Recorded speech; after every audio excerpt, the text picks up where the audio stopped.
This Life in Tech, episode 24. I'm Jason. I'm the better looking half of this bunch, Dan. Oh man, Which, we're back. yeah, and we did actually prove that on Twitter not too long ago. You got a little feisty and put out a little poll. I wanted to see how many.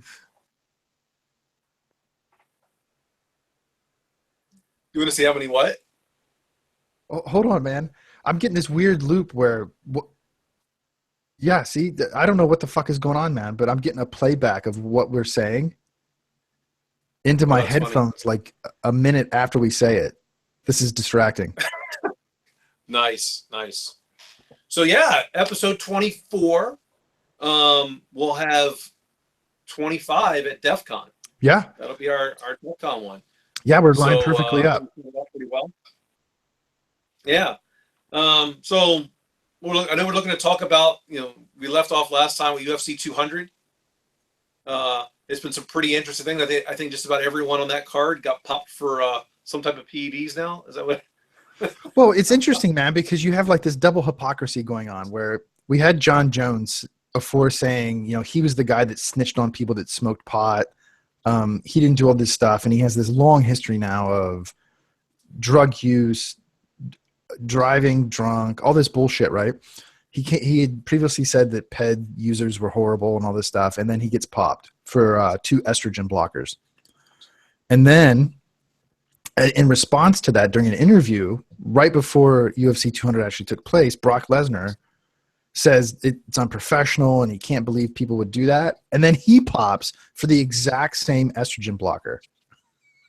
And 2 of his samples, right? So Brock Yes. had 6 or 8 samples total taken. I think there was five leading up to the event and then 1 right before and everybody gets 1 right after. At least Right. Okay. yeah. So So in the last 2 samples that he supplied are the ones that were both tainted. So all the yes, ones leading up to it were not. correct. Um, oh, yeah, which is kind of interesting. Now, overall, this affects Brock Lesnar more than anyone, because this affects his WWE contract. Yeah.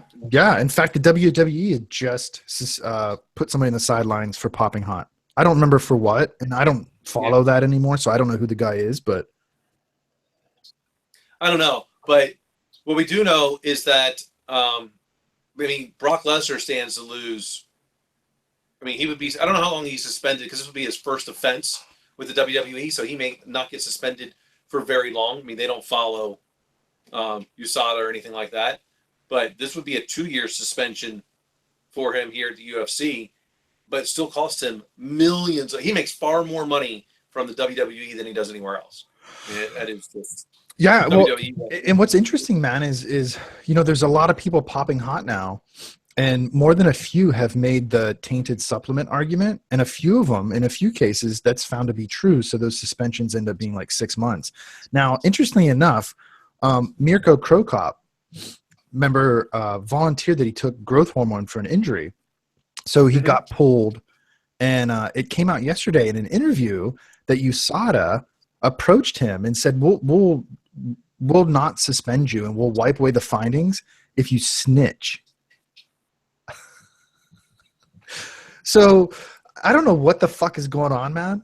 I don't know that it's really a debate about assuming everybody's using or it's not that. It's that what the fuck is going on that USADA is playing like this weird detective role where they're going to punish some people, right? And some people they'll let off if they snitch. And you have this whole tainted supplement. So for sure, the company that sponsors John Jones and he uses their supplements also produces synthetic hormones. So Right. we've talked about this before. It's completely possible that they just didn't clean the equipment well and those supplements are tainted. That is possible. I don't know. Well, I don't know how much I believe that in terms, but I do believe USADA is just like an auditor. They need to be able to find people who are doing things wrong. Otherwise, why should I keep paying this amount of money for them? Right. So Right. because they know that they're not going to catch 100%, they also know that they don't even know who to really be doing additional testing on, because the biochemical industry in this case, if that's what we call it, I'm just going to call it biochemical. Sure. They're going to try and stay steps ahead of USADA. So they need to know who to be testing in order to improve their tests. Oh, yeah. Otherwise, so I it doesn't shock me in the least. Snitches get stitches. Well, and wait too, man. There's I think there's a fight night card this weekend. A dude got pulled from that for popping hot. Yeah, wasn't that Chad? Was that Chad Mendez? Oh, he got caught before. This is Okay. for a card that I'm pretty sure is this weekend. Wait, tell me, how does Cyborg not get popped? Well, remember she did. Did she? Oh, I didn't remember. Yeah. I don't think it, because she fought for a while now with Invicta, the all female league. Right. I don't remember if she was fighting for them when she popped, or if that was still from Strike Force. Got it. Because if she's not doing something, I don't know who is. Well, and so what's classic though, man, is now you have Risen, the Japanese league that's basically the Pride people, and they're like, hey, if you popped hot, come over here and fight. Yeah, they don't care. No. They don't care. Wanderlei Silva's fighting. Yeah. Well, it's Wanderlei Silva and who was the other guy? I don't remember the other person who's going to be doing it, but there was someone else that popped hot. Yeah, they don't care over there. They're like, we just want to see fights. We don't care what you do. Yeah, they have Gabby Garcia, that giant Brazilian chick. Oh, fighting. yeah. She's like 205, and she's fighting some little Japanese girl that's like 125. Well, the Japanese don't give a fuck, man. They love those freak show fights, man. Yeah, I mean, our boy Death Star. I'm pretty sure he should go over there and be a sumo wrestler. Oh Jesus. Oh man. So good old Death Star. So an interesting segue with recent news. I know you've been traveling a bit this week, but the last couple of days, there's been a big buzz around this new piece of hardware that Edward Snowden is involved in. Lovely. Well, let's put it, I will preface all this. I have made my opinions quite well known. I'm not a fan of how he went about things. If you've got the cojones to take a bunch of classified data, he could have probably gotten off just like Hillary Clinton taking her classified data. But let's take a look at just the real facts here. No one's going to buy. I don't trust anything coming out of Russia. I don't do Kaspersky software. I don't do ESET, even though it's not proper Russia. It's still on the outskirts there of the ex-Soviet Union, right? He's in Russia, just like Kaspersky. Kaspersky's been popped. I'm pretty sure, the Kaspersky software is collecting some data that we just haven't figured out everything they're doing yet. Wouldn't surprise me. I don't trust anything out of there. Snowden's in Russia. He is in the back pocket of the government there, because that's his only place. He leaves Russia. It would not surprise me, not that I condone it, but it wouldn't surprise me if someone in the U.S. government put a bullet in his head at that point. So he's going to do whatever he has to do to stay alive. What's interesting to me, man, is they made him and this other dude, Eddie, I think his name is, decided to go the route of producing what they call an accessory. To me, it reminds me of the old iPack PDA sleeves that you would put on that handheld device to give it like Wi-Fi functionality and shit like that when we were just starting to figure out, 10, 15 years ago, how to do mobile type devices. And so this thing is essentially, it has a microprocessor in it. It's a mini computer that's meant to detect, let's say, egress traffic, right? Well, if it can detect that kind of traffic, why can't it take that traffic and burst it out by itself? Yeah, what it looks like to me that they're doing, and I'm not, hardware specialist by any means. I've seen some comments from Don Bailey, which are pretty good. I tend to agree with him. But what this looks like to me is kind of like a firewall appliance for your phone. Many people believe the Apple iOS device is the strongest security of any of the mobile devices out there. Many people believe that. And I can't say that I 100% disagree. I think it's really good. So the only ones that can potentially break that security model is Apple. So the people that are extremely security conscious, or doing things they maybe shouldn't be doing, could use this device. I don't know how much added security it really gives you. I mean, where are you most likely to do the things that you would do at home? So if you're already the security conscious person and you're already running things in your home environment to make sure you're taking a look at everything going out your home network through your Wi-Fi, because we're all going to turn on our Wi-Fi when we're at home, because we built it, we trust it, what have you. I would see that stuff. So, I mean, I don't know how much this device costs. I didn't look at it. I've seen it. Maybe it works, maybe it doesn't, but I don't see the added benefit. I would very easily be able to get all of this benefit out of my home network. Well, I see it having the potential to be more of a parasite than anything else. I mean, if nothing else, man, I mean, that thing's getting power off your mobile device, right? I mean, it has to. Well, it says it has its own battery, but when that dies, then yeah, it's going to take it from your phone. Right. And not only that, but it's its own computing platform. I mean, even if it's a stripped down kernel, it's still running some instruction set. So, I mean, how long before we see something deployed to mobile devices, let's say through an app that surreptitiously hijacks that accessory? I mean, it's obviously communicating with the mobile device. Has to be. In some way, shape, or form, it certainly is. Right. I'm not a big fan of it. Not just because it's Edward Snowden. I just don't think it's going. I don't think it solves any problem. If anything, it complicates. It's another attack vector. Well, your security device should not. When you add more security, it should not be an additional attack vector. Well, it goes back to what you and I have talked about before with risk. I mean, if you're really privacy conscious and you have a concern, or you want to be aware of what's potentially hijacking or redirecting your communications or forking them, whatever you want to call it, right?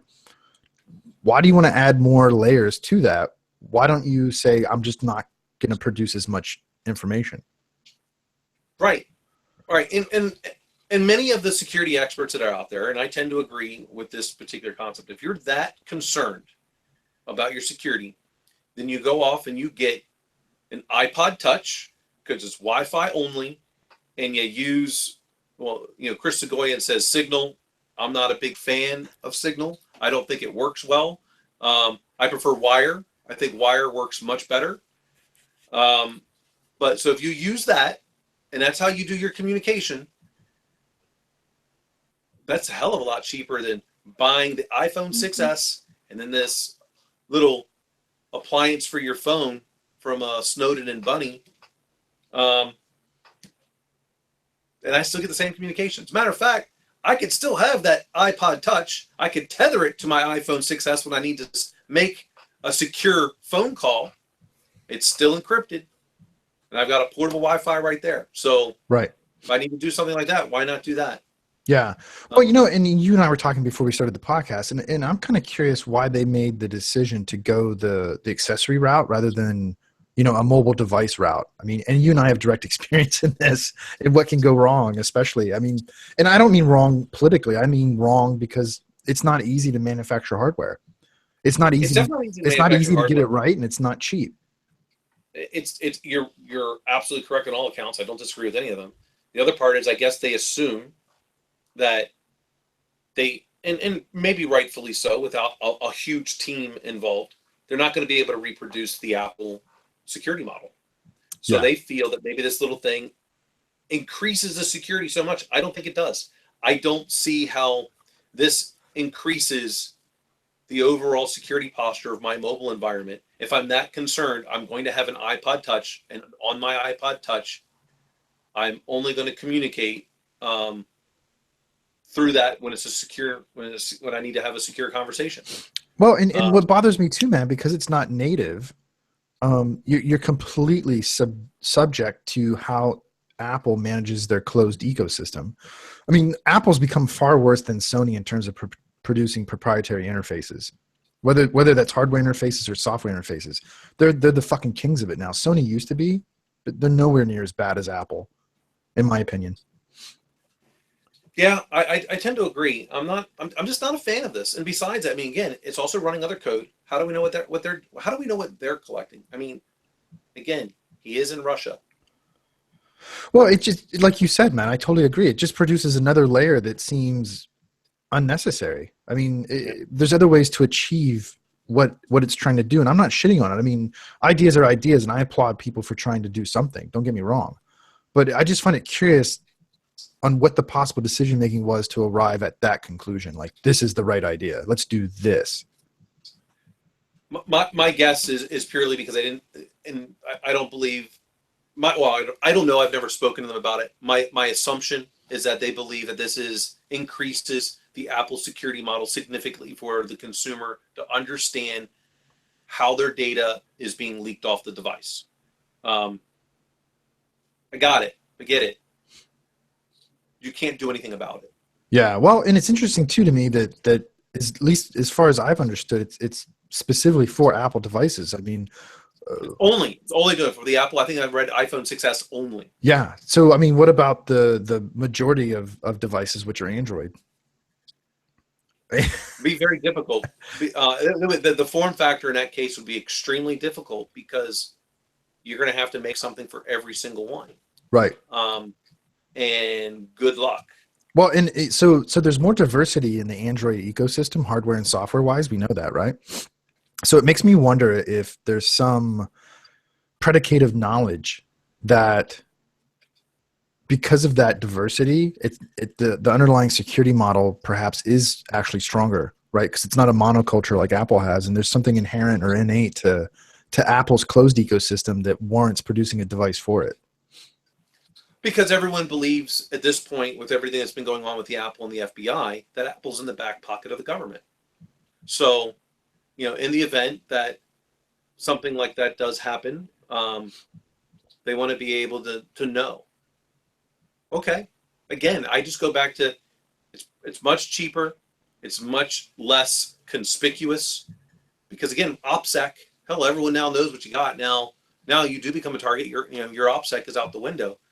But if you got an iPod Touch or even another iPhone that you turned off, you took out the SIM card and it's Wi-Fi only, and I tether it to that to make all my secure calls and text, it doesn't do anything to you because, again, wire, signal, all of those are data only.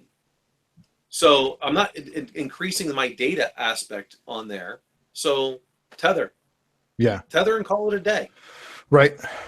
Which, or do it from your home Wi-Fi. Yeah. Speaking of iPods, this raises an interesting question, which maybe is a good segue to our next final topic. How did Edward Snowden get verified on Twitter? That's a peculiar question, isn't it? I don't know. I mean, because I don't know if you've ever tried. I did just as a goof, just to see what the process was and how egalitarian it was versus a popularity contest. And clearly, I mean, we know it's a popularity contest. And that's one I'm fine losing. But you got to provide a phone number, man. So how is this guy providing like a validated phone number from Russia to get verified if he's so security privacy conscious? Some VoIP service probably. I don't know. There's a lot of speculation on the web. He's about got it. Magic Jack. Have you ever used one of those? Yeah. Yeah, we have two of them here at the house, man. We don't use them anymore. Marcia did when she was working full time in tech, and it worked well for her. She did that with Skype, and it worked reasonably well. But I found that curious. Skype for Business also, I think, gives you a phone number too. I think I don't recall. Yeah, you can. Yeah, and you can pay like a small. Well, at least you could. I I haven't looked at it in a long time. Yeah, and it isn't the place where Snowden is working. I mean, he's working for someone now in Russia, so maybe he has an office phone. I don't know. I don't know. I just find it funny. Man. So that segues to the Yeah, next. his account was verified immediately. Yes. Like it was verified during creation almost, right? I don't remember it being unverified. Yeah, exactly. So that leads me to my next question, man. So I don't want to talk about the politics of this. I want to talk about the technology of it. Okay. So politics it is. What's that? So politics it is. All right. So of course the big hullabaloo with Twitter this week is the banning of Milo Yiannopoulos, like lifetime ban, not just like take a 2-day rest. Right. I don't know all the circumstances that came around. I honestly don't. Other than I've seen that all of the hashtags of freeing him out there, and yes, he is a habitual troll. So am I. I guess I'm just not as not as good as he is. So I don't really know what the circumstances are as to what led to this. Yeah, I don't really either, man. I wasn't part of that. I don't participate in those kinds of discussions because I'm not a troll and I'm not interested in trolls too much. It's not like that. But what I'm curious about is this massive adversarial perception of Twitter as a technology platform, and whether or not, as a private company, they should exercise, because clearly they have at least a legal basis for banning people, right? I don't know. Do they have a legal basis for it? If it's not, it's a private service, sure. I've never read their end user license agreement as to in the terms of service as to what would be, because that's what they have to go by. So what I don't know I don't know what he did in order to have this happen, but those are the two things to determine whether or not there was a legal aspect if they could do so or not. Well, I mean, those are the two binding documents. Yeah. My point of view, at least on that, is, I mean, they're a private company. They can do whatever the fuck they want. Right? I mean, I seriously doubt they have in their EULA a clause that says, yeah, we're providing a public service and we're not going to exercise any rights afforded to us as a private company. I can't believe they would do that. I mean, it's no different.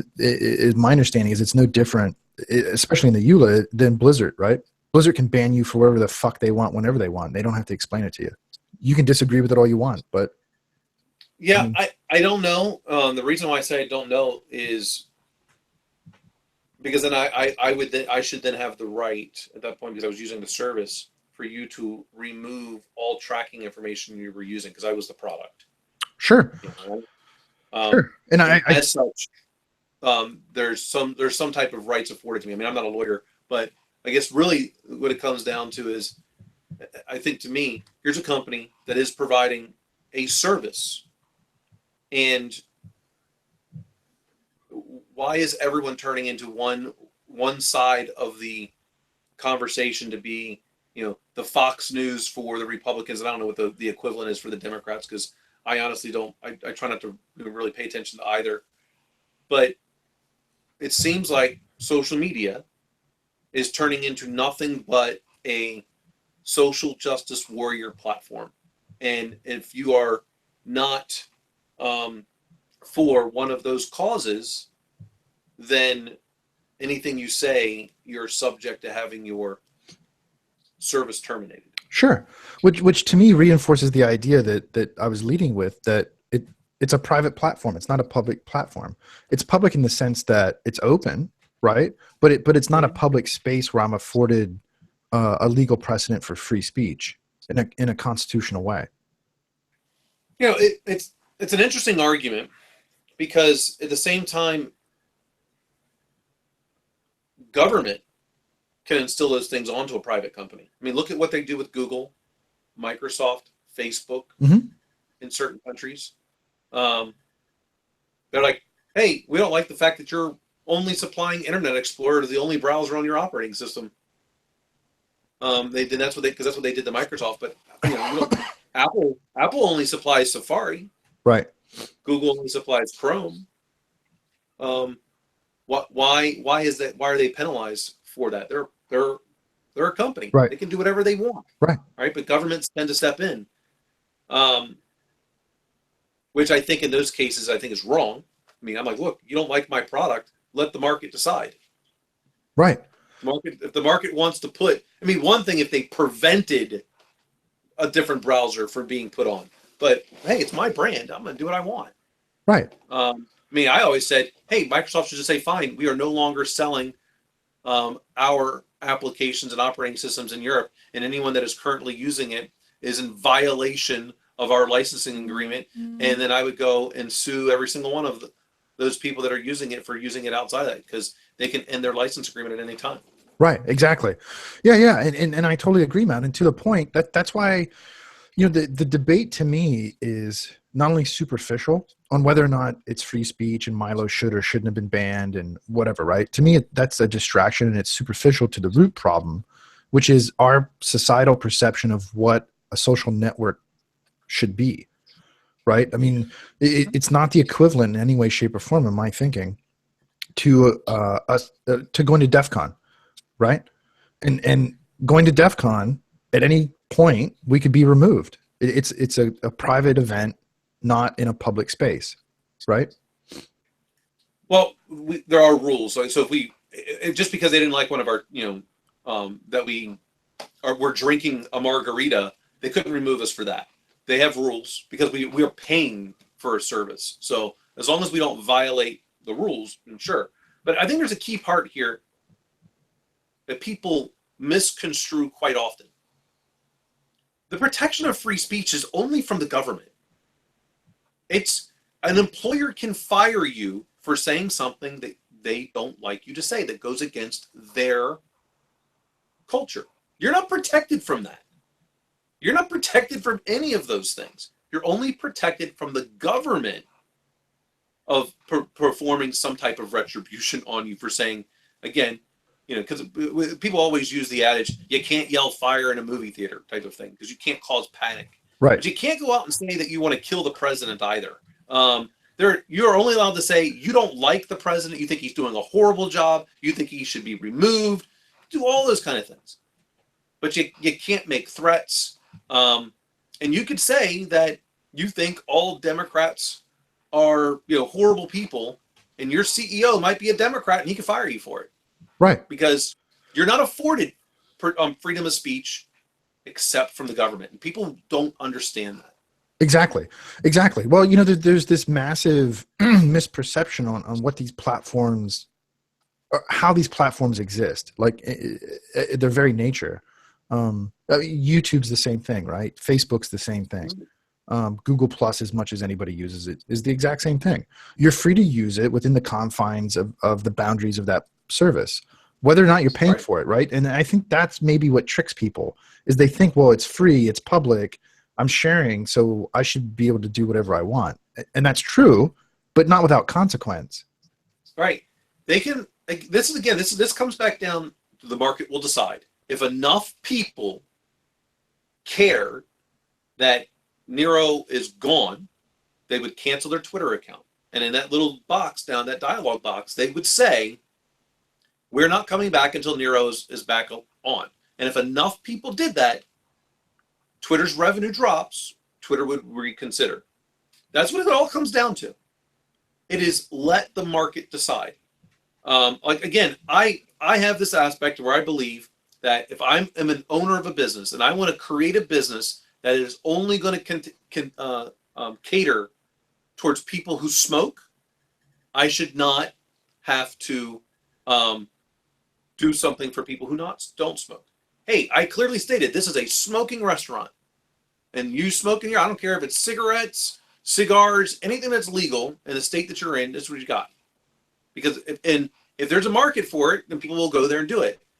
The reason why a lot of people don't is there's a lot more non-smokers than there are smokers. So, you don't need a law. A law is for when we don't really have an overwhelming majority of something. That's why we have way too many laws. The market will decide. I can vote not only with my feet, I don't remember which president said that, but I can vote with my checkbook. Yeah. Yeah, well, right. The propensity to legislate behavior is, well, I mean, I think it's incongruent with freedom, and people misunderstand that. If you're for an open, democratic, capitalistic society, then whether or not you agree with something, it actually is irrelevant. What matters is what is the market going to do about it. That's right. I mean, again, there are certain things. Yes, there should be laws on like speed limits because it's public safety, Exactly. Yeah. right? But if I fully advertise this is a place for people to smoke and eat and drink, if you're a non-smoker walking into that environment, that's what you're getting into. I have, to me, I don't view smoking being too much different than people that want to continue drinking. I think they provide equally toxic toxicity to the human body. So why should one vice be allowed and not the other? Right.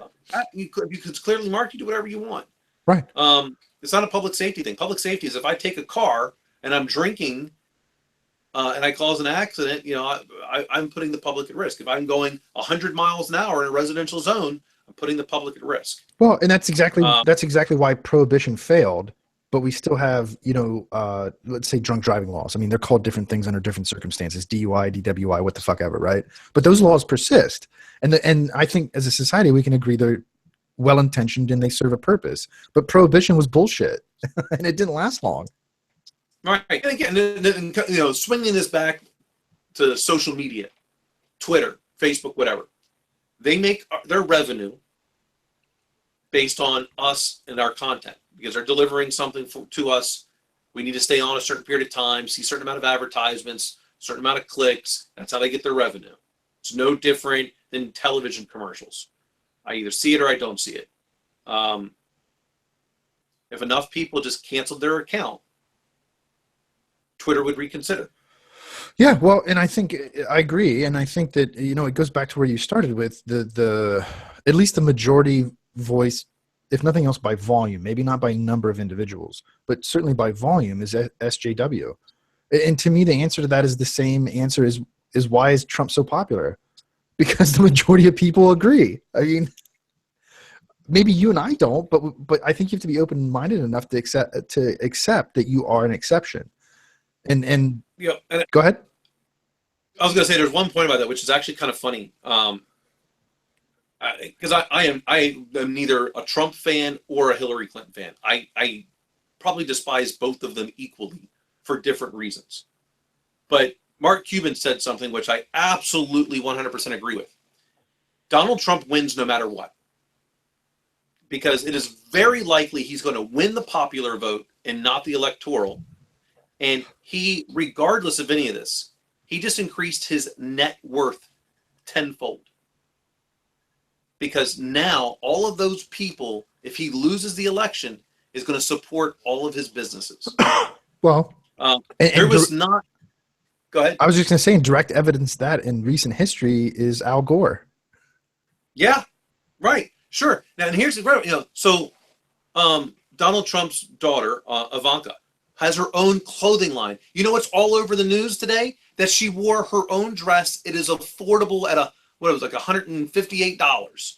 And everyone's going, this is a smart dress. It's classy. It's all these things. What a brilliant marketer. Guess what? I don't know if that clothing line is publicly traded. If it was, I bet you it's trading out the roof. Yeah. Right? Yeah. People can say whatever they want about Donald Trump. And they say, oh, well, he's a failed businessman. No, he played the rules. And the rules, he was always betting on debt. And that he will be able to take something and make a lot of profits, run it into debt, bankrupt, and keep all of the profits. That's just the rules. People may not like that, but he played by the rules. Don't hate the player, hate the game. Right. You don't like it, change the rules. So I don't like what all the different things Donald Trump says. I don't even believe Donald Trump actually believes the things that he says. I believe he's saying these things because that's what the people want. That he believes that's what the people want to hear. That they don't want a career politician. He's certainly not acting like one. But he is doing something on a platform that has certainly got people interested. You got the little Bill Clinton shake right there, Yeah, man. Did you see that? I might.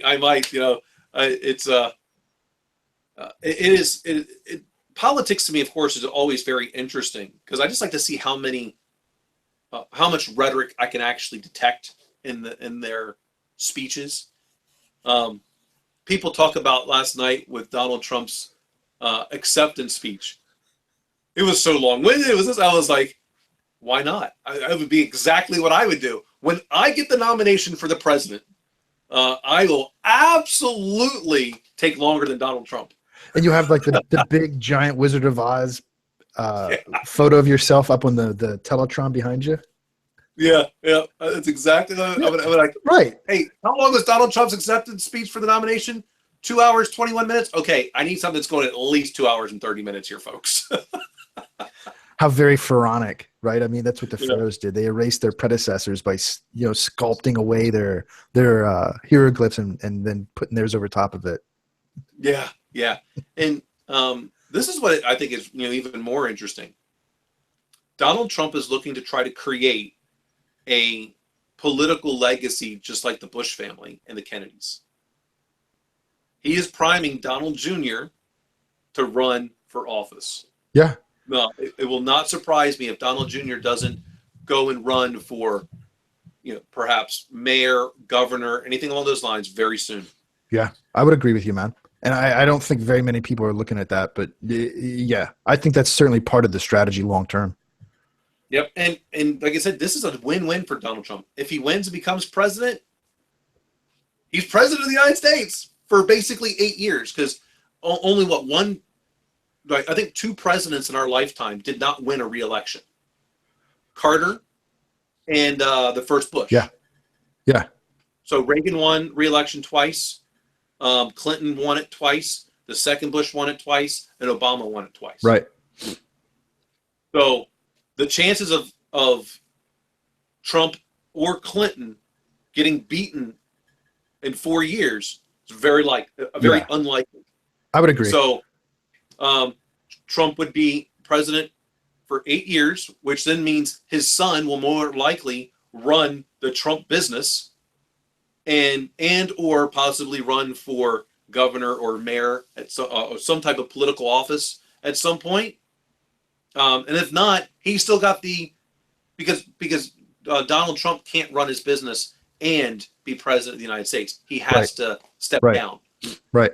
The second George Bush had to do that when he ran for office because he owned some stuff in the oil business and the Texas Rangers he owned. So he had to step down. You can't do both at that high of office.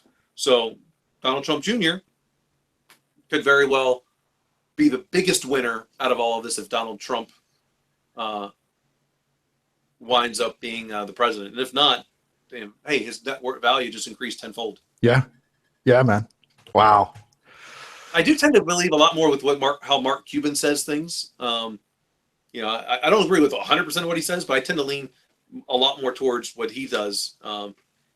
He says he's a registered Democrat, but he doesn't seem to act like it.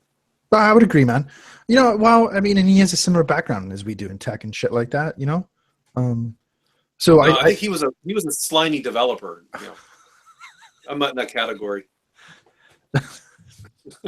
But yeah, man, I tend to identify with him too. So wow, that was a good episode 24, man. We covered UFC 200 shenanigans with doping and people getting yanked all over the place. It'll be interesting to see if that sale actually finalizes for $4 billion, or if all this doping stuff now is gonna blow it up. Hey, and Nate Diaz is correct. Look at that. Everyone's on steroids. I'm not surprised, motherfucker.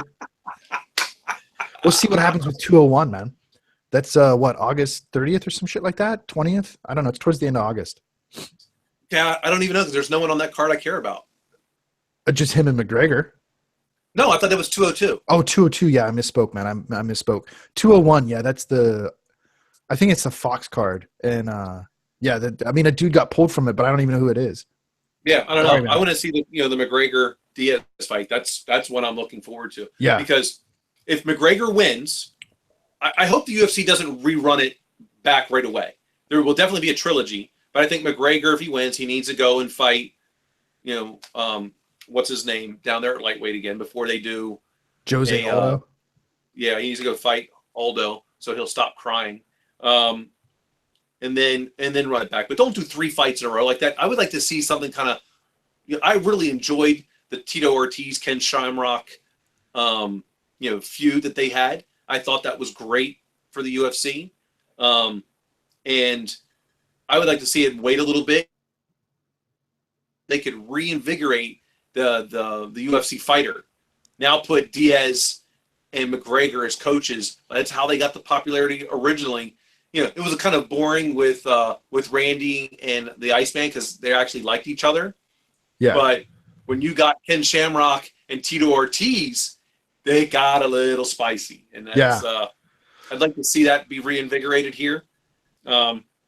Anyway, there's my final thoughts for 24. 25 we'll do live DEF CON. Anyone who wants to be on, hit us up. Yep.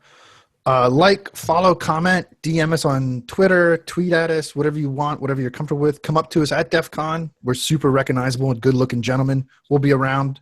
Talk to you guys then. Bye.